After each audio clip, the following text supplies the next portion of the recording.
Colton Harris Moore, also known as the Barefoot Bandit, became infamous for a series of burglaries, thefts, and plane heists committed over a period of several years across multiple U.S. states and into the Bahamas. Born on March 22, 1991, on Camano Island, Washington, Moore's early life was characterized by instability and neglect. His father, Gordon Moore, left the family when Colton was 2 years old, and his mother, Pam Kohler, struggled with alcoholism. This environment contributed to behavioral issues and academic struggles from a young age.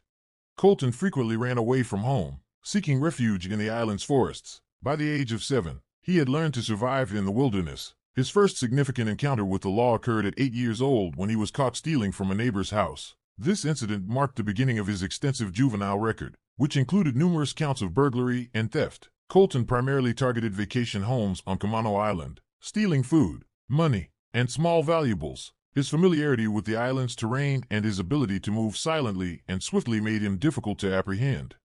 During his teenage years, Moore's criminal activities escalated from petty theft to grand theft auto. He became known for stealing cars, boats, and eventually, airplanes. His moniker, the Barefoot Bandit, originated from his tendency to commit crimes while barefoot, often leaving behind muddy footprints. His first significant plane theft occurred in 2008 when he stole a Cessna 182 and flew from Bonners Ferry, Idaho, to Orcas Island, Washington. Despite having no formal flight training, Moore taught himself to fly using flight manuals and online flight simulators.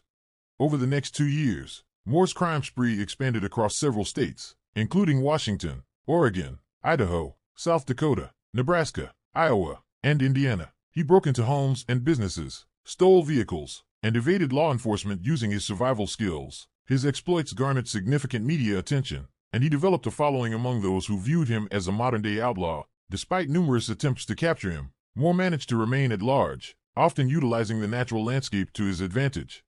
In July 2010, Moore's criminal activities culminated in the theft of a plane from an airport in Bloomington, Indiana, which he crash-landed in the Bahamas. This act triggered an international manhunt involving the FBI and the Royal Bahamas Police Force. After several days on the run, Moore was captured on July 11, 2010, following a boat chase near Harbor Island in the Bahamas. His capture marked the end of a 2-year crime spree that captivated the nation and baffled authorities.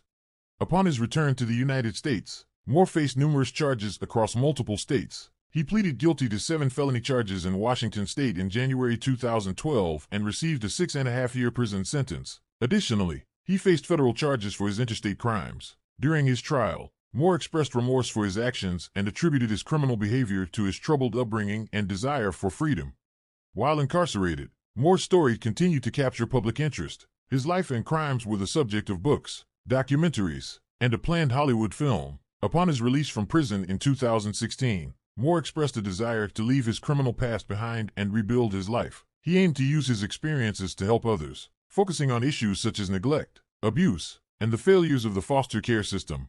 Colton Harris Moore's story is a complex narrative of a young man's journey from a neglected childhood to a life of crime and eventual redemption. His ability to evade capture, teach himself to fly, and survive in the wilderness highlighted his resourcefulness and ingenuity. Moore's life serves as a cautionary tale about the impact of a troubled upbringing and the importance of addressing the root causes of criminal behavior. His story remains a fascinating example of human resilience and the enduring allure of the outlaw persona.